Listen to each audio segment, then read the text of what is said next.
Yo, what's up? Welcome back to another episode of the SWUS. Wednesday night's NBA. We got 6 games on the board. Unfortunately, most of these teams are either on a back-to-back or playing their third game in 4 nights.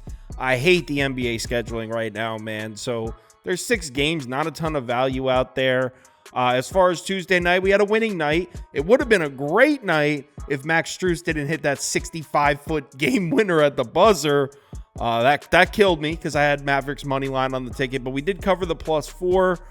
Pelicans was a full unit, and the under in the Bucks Hornets was a full unit. So yeah, it was a good night overall, but it could have been great if Max Strus didn't ruin it. So yeah, Wednesday we got 6 games. Let's go. Welcome to the SWUS. The SWUS. SWUS. Hey, get the SWUS. First up, we got the Pellies on the road in Indiana to play the Pacers. Pacers laying 4.5 or 5, depending on your sports book. Total sitting at 239.5. Let's take a quick look at the spreadsheet, and according to the model, New Orleans should win this one outright. Final score 117-115 Pellies. Injuries and inactives, we'll start with the Pellies, and we actually have no idea yet. They just finished their game against the Knicks a couple hours ago, so they have not released an updated injury report for today. On the Pacers side, Nesmith is listed as questionable. Doug McDermott is out. Other than that, Pacers should be at full strength. Before we get into this one, we need to mention that the Pellies are on a back-to-back. Obviously, they just played in New York at Madison Square Garden against the Knicks yesterday. On back-to-backs this year, on 0 days rest, they're 4-5 straight up, 5-4 against the spread, so they haven't been bad in these spots. But also, we should mention that the Pacers aren't necessarily rested either. It's their third game in 4 days, and this is the first of a home-and-home. So they play the Pelicans in Indiana here, then they go to New Orleans to play the Pelicans again. I hate how the NBA scheduling works, man. Betting trends on the New Orleans side don't look great. Pellies 2-4 against the number in the last 6 overall, 5-6 against the spread in their last 11 on the road. On the Pacers side, also don't look great. Pacers just 4-7 against the number in their last 11, 2-5 against the spread in their last 7 at home, 1-4-1 against the spread in their last 6 as home favorites. This particular head-to-head matchup has definitely tilted towards New Orleans. The Pellies are 11-5 against the number in their last 16 matchups against the Pacers, 5-3 against the number in their last 8 trips to Indiana. Both of these teams have been trending towards the under. New Orleans 8-4 to the under in their last 12, 6-1 to the under in their last 7 on the road. Indiana 5-2 to the under in their last 7, 3-1 to the under in their last 4 at home. So let's match these two teams up on the court, and we'll start with the Pellies offense. Edge definitely goes to New Orleans on this side, but the Pacers defense hasn't been quite as bad as you think. You can see efficient field goal percentage 19th to 27th for New Orleans in the last 5 games, but the Pacers have done a good job on the defensive glass. They're 4th, which might neutralize. Pelicans are usually a team that gets pretty active on the offensive glass, might not be there. Pacers should also be able to force some turnovers here, so it's not a complete mismatch on this side. The problem for the Pacers defense here is they've really been struggling to protect the basket recently. In their last 10 games, they're 29th in frequency, 22nd in efficiency at the rim. Pelicans offense 8th in shot frequency at the rim in the last 10. So New Orleans should definitely be able to score down low. So even though as a whole, I think the Pacers defense might be slightly undervalued, I still think it's a favorable matchup for New Orleans offensively. On the other side of the court, we got the Pacers offense. Not really much here in the main 4 factors. I mean, Pacers have the slight edge in efficient field goal percentage. Pelicans have the slight edge in turnover rate, so New Orleans should be able to create some turnovers. Really not much here. If we pull up the shot zones for the Pacers offense, there's really 2 spots where we need to look. We'll start at the rim. The Pacers have been very efficient scoring down here. 9th in frequency, 7th in efficiency, but the Pelicans are 10th in defensive efficiency at the basket, so they've done a good job down there. We can also look at the long mid-range shot. Pacers 7th in frequency, 1st in efficiency, but look at the Pelicans defense there, 11th in frequency, 12th in efficiency against that shot. So again, another spot where the Pacers have been scoring from, the Pelicans defend well. As far as betting this game, on paper, I really like the matchup for New Orleans, but obviously the spot is terrible. I mean, immediately flying from New York to Indiana to play yet another relatively meaningless game, a road game against the Eastern Conference team. Zion was questionable yesterday for the Knicks game, so I could really see him sitting. I guess I'll say Pelicans +5 or pass. I can't lay points with Indiana right now, but I don't know if I actually make a move on this one. The scheduling sucks. 3 games in 4 days, meaningless games against non-conference teams. Why? Why do these games exist? I don't know. Say Pelicans or pass. Next game. Dallas on the road at Toronto. Raps are catching 2.5. That number's been bet down from 3.5. Total sitting at 241.5. Let's take a quick look at the spreadsheet, and according to the model, we should see a 2-point Mavs win. Final score 117-115 Dallas. Injuries and inactives, we'll start with Dallas. We actually don't have an updated report yet. This is another team that just played, so we'll have to wait for the report on this one. Dante Exum did not play. He was listed as doubtful. He didn't play, so we'll have to see what his status is. On the Toronto side, Jakob Poeltl is listed as questionable. Other than that, the Raps should be at full strength for this game. Before we get into this one, we need to mention another game where we're looking at a team playing their third game in 4 days. Dallas on a back-to-back. They just lost to Cleveland in Cleveland last night in heartbreaking fashion. Dallas on the season on 0 days rest, though. 6-3 against the spread, so they've done well in these spots. Betting trends for the Mavs here are all looking pretty good. 7-2 against the spread in their last 9 overall. 8-4 against the spread in their last 11 on the road. 11-3 against the spread as road favorites this year. On the Toronto side, 4 covers in a row for the Raps. 4-0 against the spread in their last 4, 3-5 against the spread in their last 8 at home. 2-5 against the spread in their last 7 as home dogs. This particular head-to-head matchup has definitely tilted towards the Raps. The Mavs are just 1-7 against the spread in their last 8 matchups against the Raptors, 1-3 against the spread in their last 4 trips to Toronto. All trends pointing heavily to an under bet here. Dallas 8-2 to the under in their last 10, 9-3-1 to the under in their last 13 on the road. Toronto 5-2 to the under in their last 7, 9-1 to the under in their last 10 at home. And this particular head-to-head matchup, 6-3 to the under in their last 9, 4-0 to the under in their last 4 meetings in Toronto. So a lot of trends pointing towards an under there. So let's match these two teams up on the court, and we'll start with the Mavs offense. Obviously, Dallas has the edge on this side of the court, but I will say Toronto's done a better job defensively. In the last 10 games, the Raps are 16th in efficient field goal percentage defensively. That's solid, but Dallas still has the edge. Also, Toronto not creating many turnovers at all. A big part of the matchup for the Mavs offense in this one is going to be whether or not they're able to get out in the fast break. On the season, they're 12th in frequency, 9th in efficiency. And look at the Raps defense. They're 23rd in defensive efficiency against the fast break, but they're 4th in frequency, meaning the Raptors have done a good job at limiting opponent fast breaks. So you got a Dallas team on a back-to-back. Maybe Toronto's able to keep them from going out in the fast break. Here's where the matchup gets tough for the Toronto defense. Raps have really struggled to defend jump shooters recently. In the last 10 games, Toronto 24th in efficiency against the long mid-range shot, 22nd against the above the break 3. As we know, Dallas takes a ton of shots from out there. In the last 10 games, they're 5th and 6th in shot frequency from those 2 zones. On the other side of the court, we got the Raps offense, and I mean, Dallas has the edge on this side as well. Raps have the turnover advantage, but other than that, pretty much everything points to the Mavs offense. And unfortunately for Toronto, they take a ton of shots at the rim. In the last 10 games, they're 5th in frequency at the rim, 6th in efficiency, so they've been good down there. But that's actually been the strength of Dallas defense as of late. In the last 10 games, the Mavs are 12th and 5th protecting the basket. That was one of the main reasons I took Dallas +4 last night against Cleveland, is their defense at the basket. Here's a great angle for the Raps, though, the fast break. They're 2nd in frequency. They love to get out in transition. That's something Dallas has struggled with defensively. 16th in frequency, 24th in efficiency. And then you add on the fact that they might be a little bit fatigued on a back-to-back, not the most meaningful game for Dallas.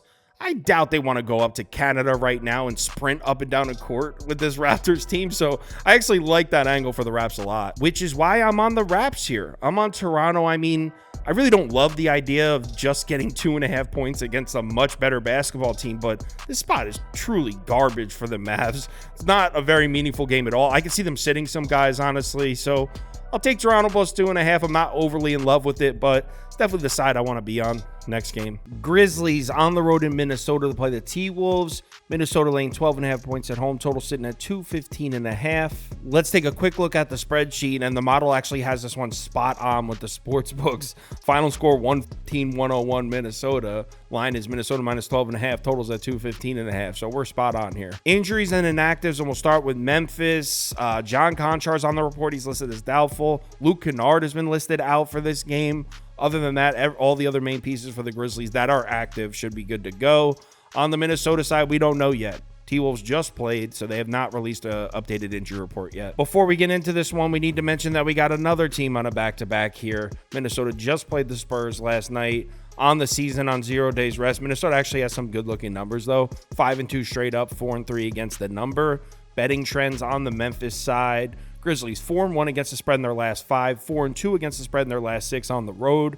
On the T-Wolves side, also some positive trends here. 5-1 against the spread in their last 6, 6-4 against the spread in their last 10 at home. This particular head-to-head matchup is definitely tilted towards Minnesota. Grizzlies are just 1-5 against the spread in their last 6 matchups against the T-Wolves, 2-6 against the spread in their last 8 trips to Minnesota. So let's match these two teams up on the court, and we'll start with Memphis offense. Huge edge to the T-Wolves on this side of the ball. I mean, Memphis offense, as we know, has been a struggling unit for most of this season. Minnesota has arguably the best defense in the NBA. You can see pretty much every single category, a strong advantage for the T-Wolves defense. The 3 main shot zones for Memphis offensively has been the above the break 3, the corner 3, and the short mid-range shot. Good luck with that. Minnesota's defensive numbers in those 3 zones in the last 10 games, second, and 9th. So on paper, the Minnesota defense is an absolute nightmare matchup for the Grizzlies offense. That being said, on paper, the Minnesota defense was a nightmare matchup for the Spurs offense as well. San Antonio ended up coming back and covering that game at the end. On the other side of the court, we got the Minnesota offense.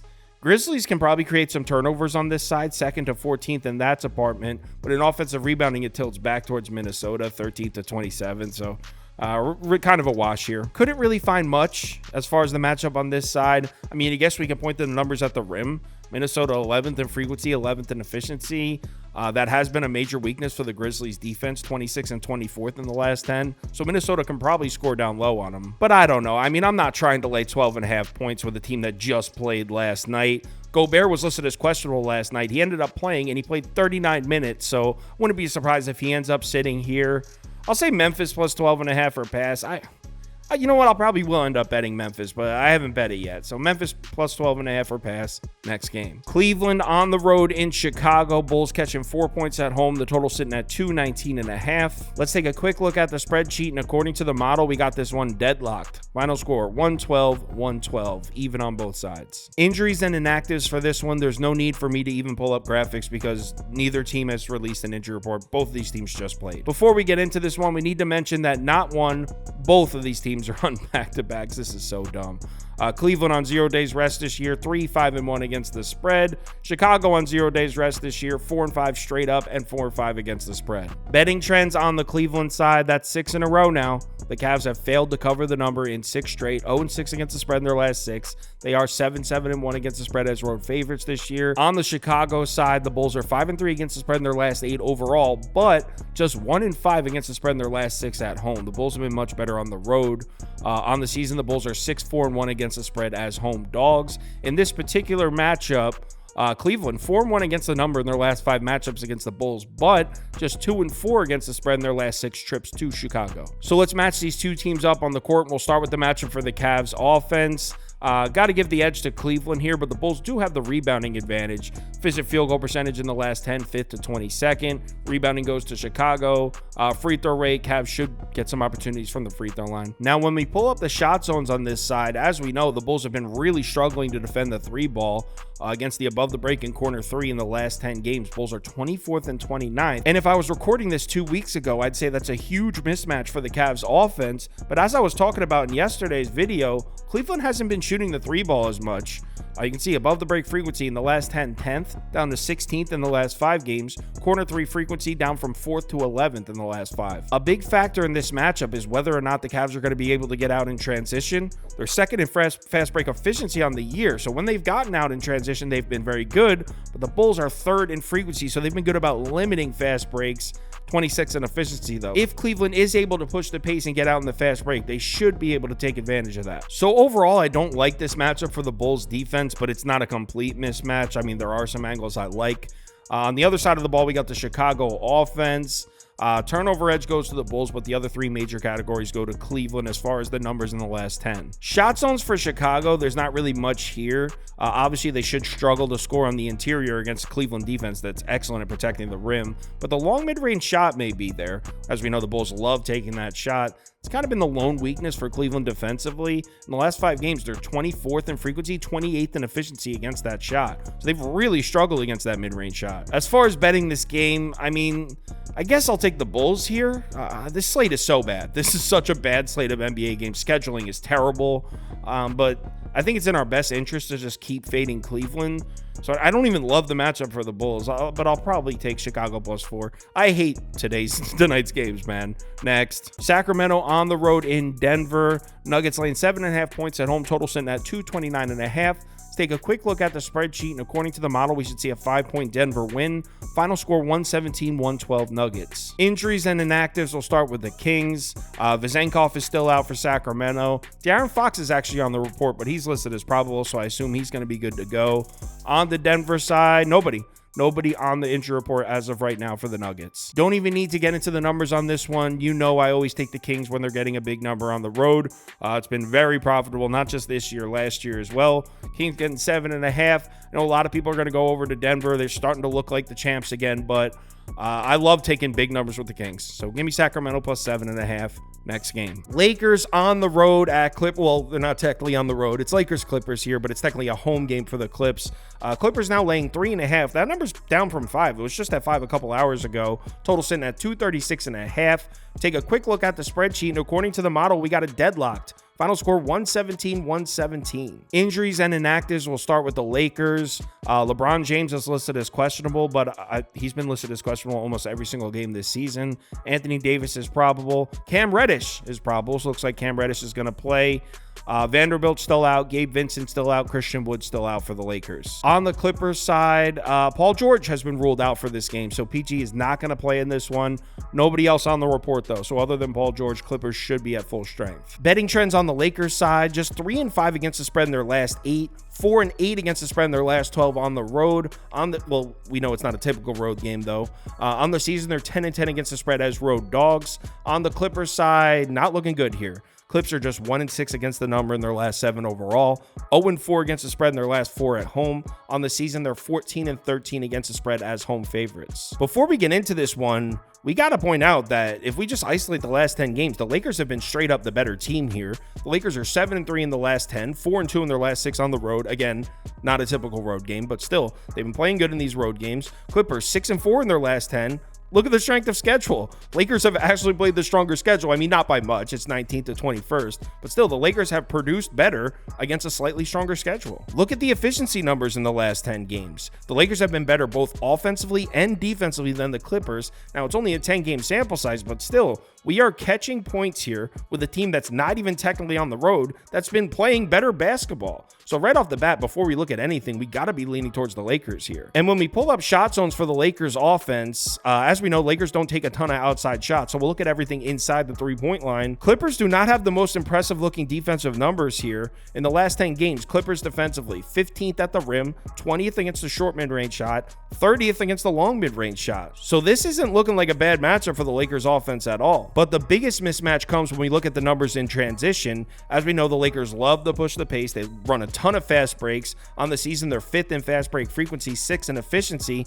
Look at the Clippers' defensive numbers in transition here. On the season, 27th in defensive efficiency against the fast break. Lakers on paper should be able to get the Clippers out of their comfort zone by running the floor here. And I mean, we saw it happen this year twice already. The Lakers are 2-1 in their 3 meetings against the Clippers. And that one loss was without LeBron James. So the Lakers with LeBron on the floor are a perfect 2-0 against the Clips this season. Now, when we flip it around and take a look at the matchup for the Clips offense, the big question is going to be whether or not the Clippers can get to the free throw line. They've been very reliant on getting to the line in the last 10 games. They're second in free throw rate offensively, but the Lakers defense is first. So this Clippers offense, if they're not able to get to the line here, they could be in a serious situation. Shot zones for the Clippers offense are basically the exact opposite of the shot zones of the Lakers offense. Clips have not been attacking the interior much, so we'll take a look at the matchup for the Clippers jump shooters here. The long mid-range shot should be an area the Clippers can score from here, but only accounts for 12% of their shot attempts. The more important zone is the above the break 3. Lakers are 8th in defensive efficiency against that shot. The Lakers have actually been playing solid defense against the 3, which is why I gotta be on the Lakers here, but LeBron James being questionable definitely throws a wrench in things. I don't want to bet it now, and then LeBron James is ruled out and it moves to 8. I'll bet the Lakers either way, but if LeBron James isn't playing, I want a better number. So I'm on the Lakers, but I haven't pulled the trigger on it yet. I'll let you know on the Discord when I bet it, and I'll let you know the final decision on the live show at 4 p.m. Truly sorry that I don't have more leans for you. I was looking. I really don't like the scheduling, really don't like the matchups. It feels a lot like guessing, a lot like gambling. So I mean, I'll put out a ticket. It'll probably be some smaller bets. I'll keep looking, and I'll let you know if I find anything on the live show at 4 p.m. Ski's coming on, so it should be a good one. Hopefully I can find some more stuff for you, but as of right now, not looking like a strong day for the NBA. Live shows are at 3 p.m. college basketball. It's a good college basketball day, though, if you want to join that live show. That's at 3 p.m. Eastern time. NBA live show at 4 p.m. Eastern time. If you want my top bets, parlays of the day, or you want to join our Discord, head over to KyleKirms.com. The information's right there on the homepage. NBA Wednesday, not a great night, but we'll see what we can find. Remember to bet responsibly, and I'll talk to you in the Discord.